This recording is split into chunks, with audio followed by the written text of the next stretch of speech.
monsieur, bonsoir. Merci de vous joindre à nous sur Canal Algérie. Notre invité reçoit ce mercredi Eric Overvest, représentant résident du Programme des Nations Unies pour le développement en Algérie. Le rapport 2016 du PNUD sur le développement humain place notre pays pour la deuxième année consécutive à la 83e place, directement dans le groupe des pays à développement humain élevé, devançant tous les pays de l'Afrique du Nord. L'Algérie est aussi troisième en Afrique. Eric Overvest, bonsoir, merci d'avoir accepté notre invitation. Merci beaucoup, c'est un plaisir d'être avec vous.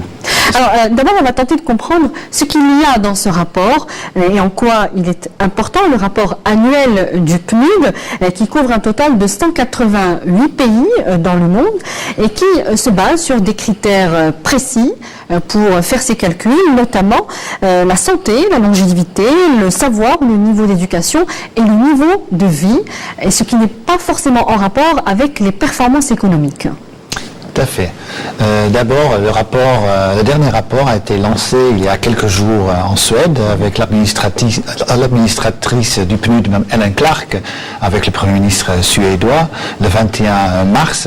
Et ce rapport fait un panorama global des défis pour le développement humain. Il y a des grands défis, bien sûr, par rapport aux inégalités socio-économiques, par rapport à l'impact et les conséquences du changement climatique, par rapport aux privations, par rapport à l'extrémisme violent, etc., etc.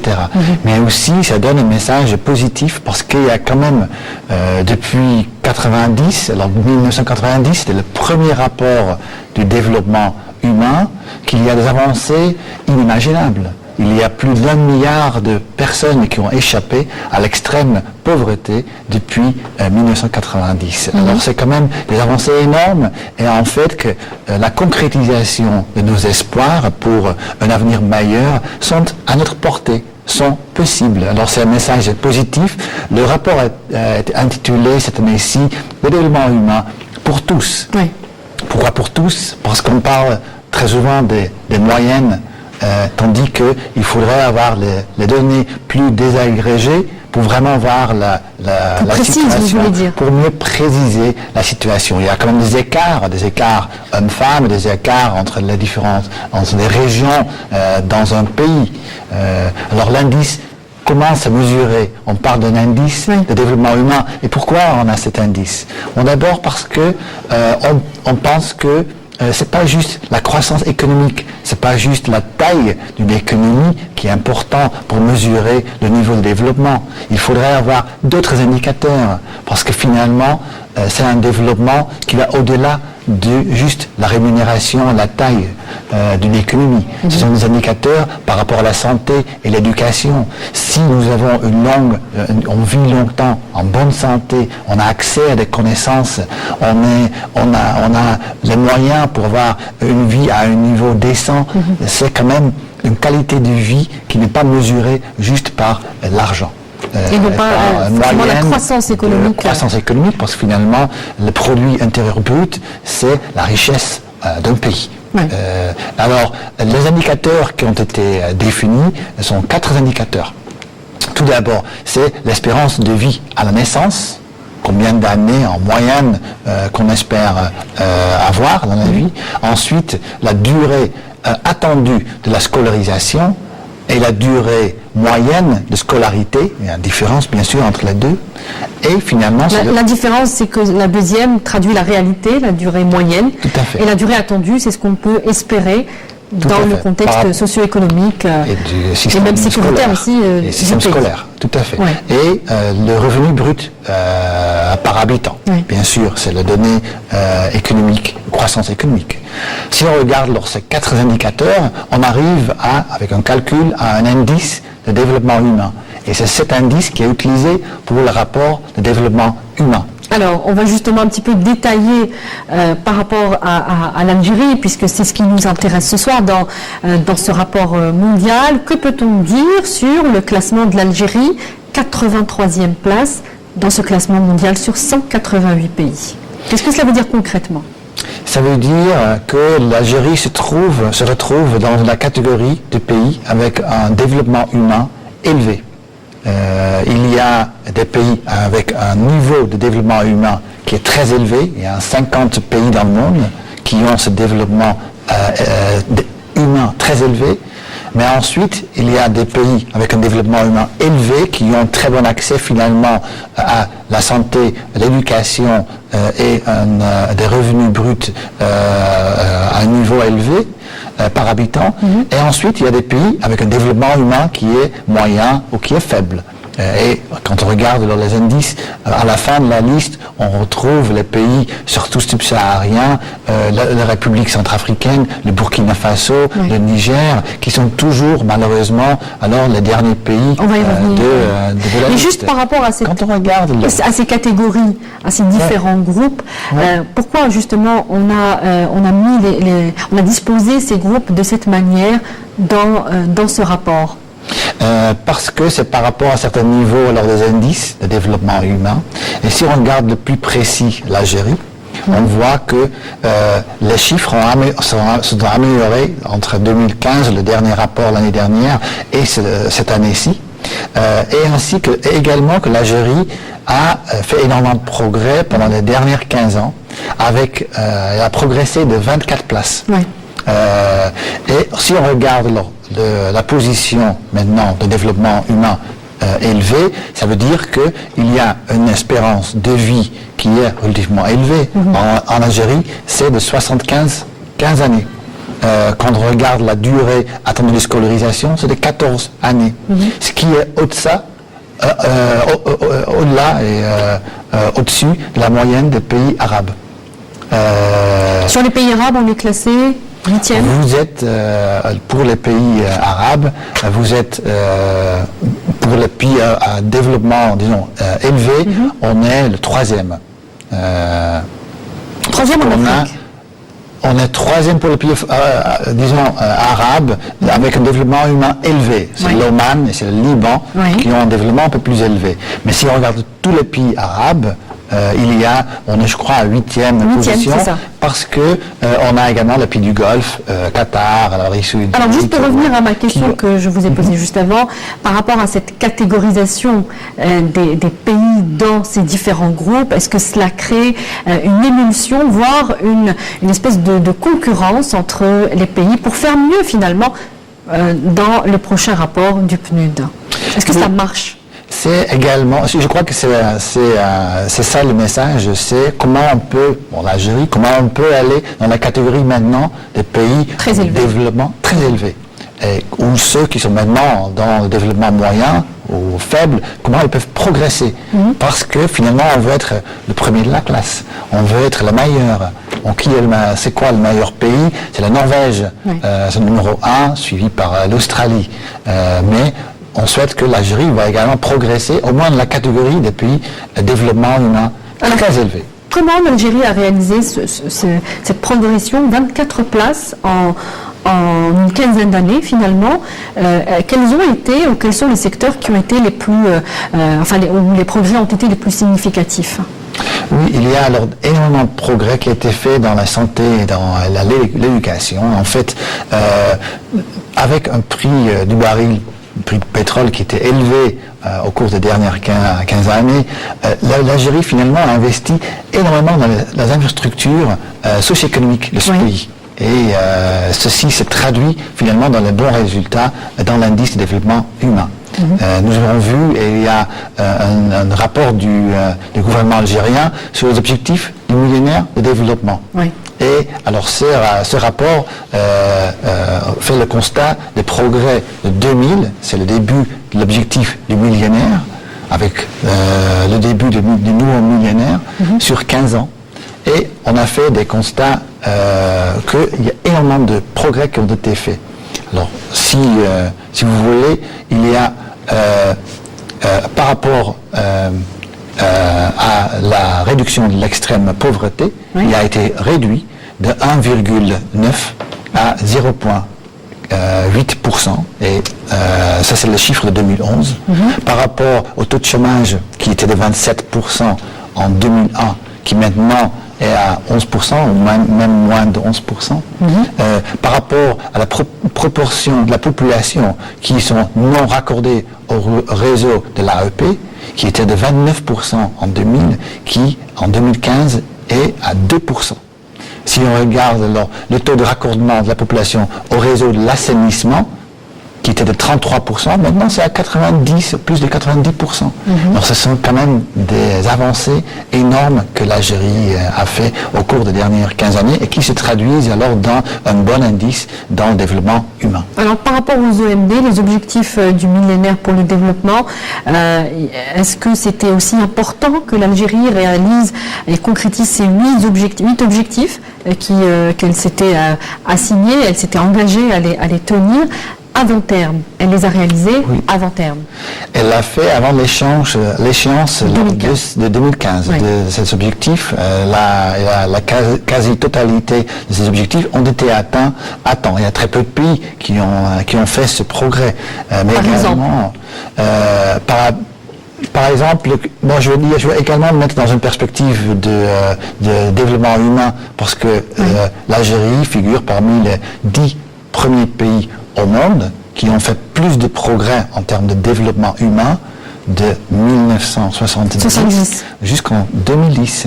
Alors ça aussi, ça démontre alors des avancées énormes que le pays a fait. Mais comme le rapport a dit, le développement humain pour tous, c'est important de voir également les différences qu'on a, le décalage, les différences, par exemple, entre hommes-femmes. Et si on regarde l'Algérie, pour les 4 indicateurs que je vous viens de mentionner, il y a quand même des écarts importants entre hommes et femmes. Si on regarde, par exemple, l'espérance de vie à la naissance, qui est beaucoup plus élevée pour les femmes que pour les hommes. Mais, d'autre côté, on voit que la durée moyenne de scolarité est pour les femmes est inférieure à celle des hommes.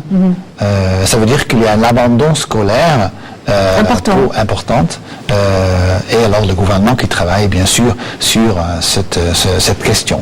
Mais pas au niveau de l'enseignement supérieur.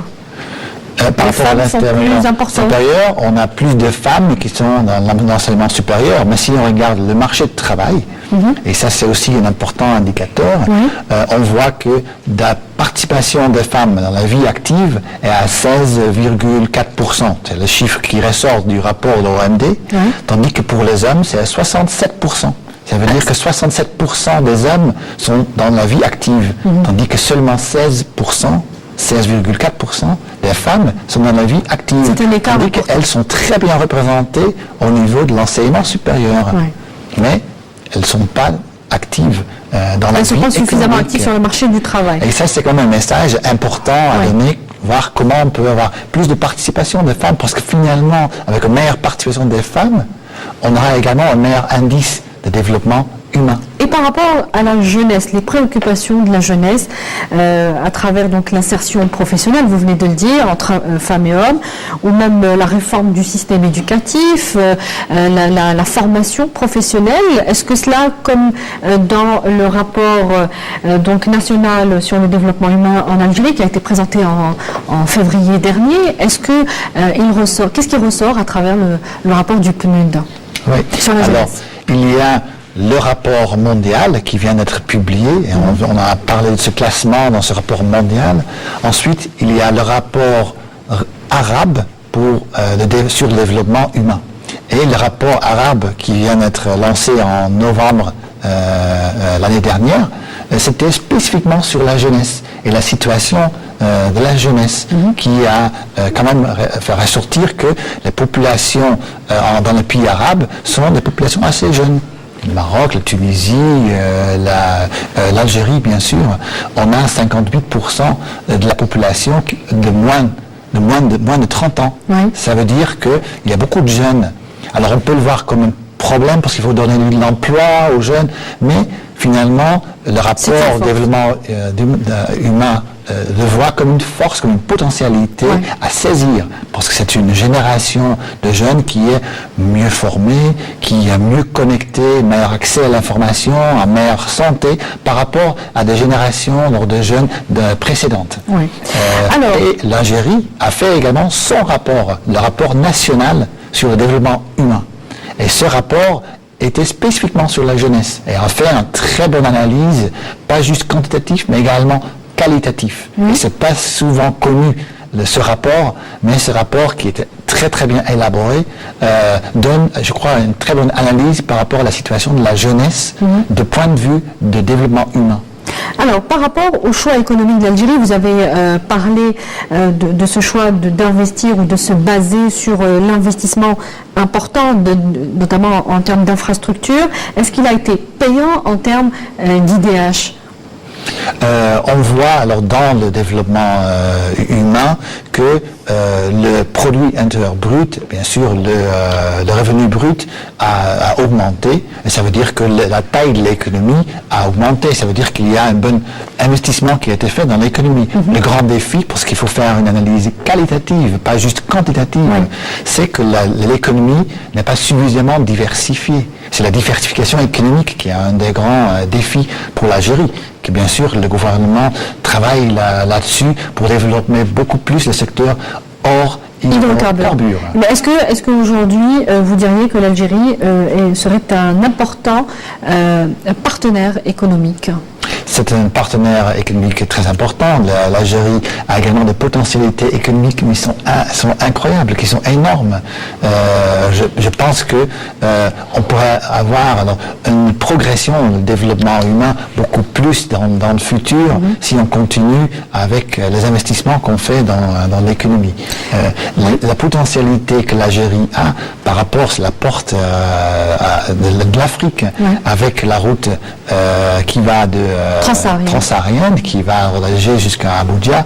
Alors c'est une possibilité énorme, une opportunité énorme notamment pour le commerce, pour développer beaucoup plus le commerce avec l'Afrique. Et c'est exactement ça, la stratégie du gouvernement également, pour développer beaucoup plus l'industrie et une politique industrielle. Alors, on est en train de parler de l'Afrique. L'Algérie s'est classée première en Afrique du Nord. Est-ce que vous pouvez nous donner un petit peu une idée sur les disparités qui peuvent exister dans cette région? Juste pour donner quelques indications pour les téléspectateurs, on sait que la Tunisie est classée 97e dans ce même classement, Libye 102e, le Maroc 123e et l'Égypte 111e. Oui. Alors, les classements, bien sûr, sont par rapport aux indicateurs. Vous avez mentionné les pays de la région, disons de la région de l'Afrique du Nord, mais on peut également regarder les pays... Mais d'abord pour l'Afrique du Nord. D'abord, on va s'attarder un petit peu sur l'Afrique du Nord. Quelle disparité il peut y avoir, on sait, par rapport à l'Algérie aujourd'hui? Oui. Bon, j'ai des tableaux de comparaison du rapport par rapport à l'Algérie avec la Tunisie, la Libye, le Maroc. On voit que ça dépend alors des indicateurs d'espérance de vie et la scolarisation qui font la différence. On voit que en Tunisie, l'espérance de vie, c'est plus ou moins pareil. Mais quand on regarde le revenu brut par habitant, c'est moins élevé que l'Algérie. Par rapport à la scolarité et la scolarisation, les chiffres sont plus ou moins pareils. Alors ça veut dire que finalement c'est le produit intérieur brut ou le revenu brut qui a fait la différence. Mais ça dépend de chaque pays. Il y a des pays, bon je peux parler alors des pays africains, qui ont quand même une taille d'économie très élevée, très grande, la taille disons. On parle de la Côte d'Ivoire, on parle de l'Afrique du Sud, qui ne sont pas dans les pays avec un développement humain élevé. Pourquoi ? Parce que finalement les indicateurs de pauvreté, les indicateurs d'accès de tous à la santé, à avoir une espérance de vie élevée ou d'avoir l'accès à l'éducation, les moyennes ne sont pas aussi bonnes que pour les autres pays. Alors justement, on voit pour vous rester dans la région, pour l'Oman qui a un développement humain élevé, mais n'a pas un développement humain très élevé, tandis qu'il y a un revenu par habitant de 34 000 $ américains par habitant, ce qui est très élevé. Donc c'est là où l'économie ne renseigne pas forcément sur le développement humain du pays. Mais restons en Afrique. On le disait, l'Algérie est 3e pays sur 54 qui parviennent à se classer quand même dans le groupe des pays. Il s'agit de Maurice et des Seychelles qui sont donc dans ce groupe du développement humain élevé. 14 pays africains se placent tout de même parmi les pays moyennement développés. Alors quel est globalement la part de l'Afrique dans le développement humain? On voit, quand on regarde tous les pays africains dans le rapport de développement humain, qu'on a plus ou moins, je crois qu'il y a 5 pays seulement qui sont dans le développement humain élevé et que les autres pays sont dans le développement humain moyen et faible. Alors ça veut dire qu'il y a énormément d'investissements qu'on doit faire dans l'accès à la santé, l'accès à l'éducation pour ces populations.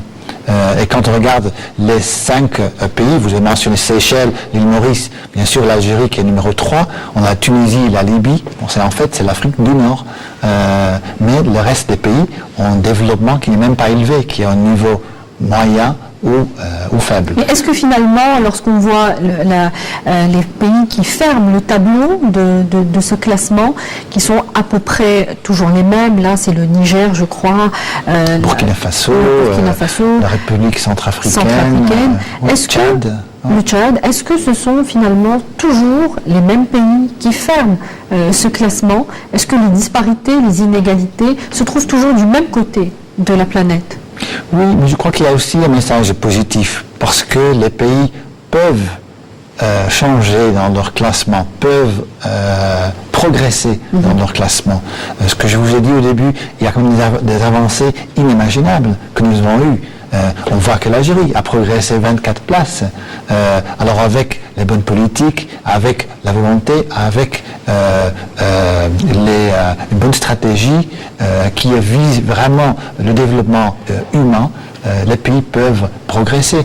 C'est souvent aussi les conflits et les crises qui font descendre les pays dans le développement humain. On voit l'Irak, qui a eu un développement humain beaucoup plus élevé maintenant, qui est descendu à un niveau de développement humain moyen. Tandis qu'avant, c'était un pays avec un développement... Avant les années 90, donc. Avant les années 90, tout à fait. Ouais. Et donc, aujourd'hui, l'Algérie s'oriente vers les objectifs, après les objectifs du millénaire pour le développement, l'Algérie s'oriente vers les objectifs durables du développement. Quelle est la différence et quels sont les vastes chantiers auxquels devra s'attaquer l'Algérie? Oui. En termes de développement. Les objectifs du millénaire de développement, ce n'est pas les objectifs de l'Algérie, c'est des objectifs qui ont été fixés par les pays membres des Nations Unies, étaient 8. Ce que je vous ai dit, a été atteinte presque la quasi-totalité, mais maintenant on a 17 objectifs qui sont beaucoup plus ambitieux. Dans le développement durable. Dans le développement durable, ça s'appelle les ODD, les objectifs de développement durable, qui ont été fixés en 2015 et adoptés par l'Assemblée générale des Nations Unies. Et ce sont des objectifs maintenant pour tous les pays au monde. Ça veut dire pour la Norvège, ou pour l'Australie. La Norvège classée première. Oui, mais également, ils ont des défis. Parce que surtout quand on regarde maintenant les objectifs de développement durable, les ODD, qui sont encore beaucoup plus ambitieux. Plus exigeants. Également pour les pays comme la Norvège, l'Australie, la Finlande. Mettre fin au sida, éradiquer complètement la pauvreté, l'extrême pauvreté. Ce sont toujours les mêmes finalement, les mêmes objectifs qui reviennent. C'est beaucoup plus, je crois, les objectifs maintenant beaucoup plus ambitieux. C'est pas réduire la faim à moitié, c'est complètement éradiquer. C'est pas réduire à moitié l'extrême pauvreté, c'est éradiquer. Alors ce sont des objectifs qui vont beaucoup plus loin. Et la grande différence aussi, que ce sont des objectifs qui sont universels, alors pour tout le monde, tandis que les OMD c'était juste pour les pays en voie de développement. Tandis que maintenant, les objectifs sont pour tout le monde. Et on va terminer avec cette dernière question. Le programme du PNUD, du programme des Nations Unies pour le développement en Algérie, quelles sont aujourd'hui les priorités? Le gouvernement, l'Algérie a signé un accord avec le système des Nations Unies pour un cadre de coopération stratégique dans lequel on a défini les grandes priorités. Et le PNUD a son programme qui est basé sur ce cadre. Les grandes priorités sont par rapport au développement local, pour avoir un développement local vraiment intégré, qui prend en compte les soucis de la population, qui également prend en compte les soucis des jeunes, des femmes, également le renforcement des capacités des acteurs locaux et la société civile, pour donner aussi la place à la société civile dans le développement local. Ensuite, le genre, l'équité de genre, qui est toujours un thème très important pour le PNUD. On a fait la formation des femmes élues. Vous savez, on a 18% des femmes élues dans les wilayas, dans les assemblées de wilayas communales, et on a 31,6% des femmes dans le Parlement algérien. Oui. Alors c'est important d'avoir un programme pour la formation, le renforcement de capacité, et dernièrement, c'est l'environnement, c'est la protection de l'environnement, avec la signature de l'accord, l'entrée en vigueur de l'accord de Paris. C'est important d'investir dans l'environnement, la protection des écosystèmes et la mitigation des changements climatiques. Alors, juste le temps pour vous de nous donner le site du PNUD pour le donner à nos amis téléspectateurs. Tous ces rapports que je viens de mentionner sont disponibles sur le site du PNUD, www.dz.undp.org.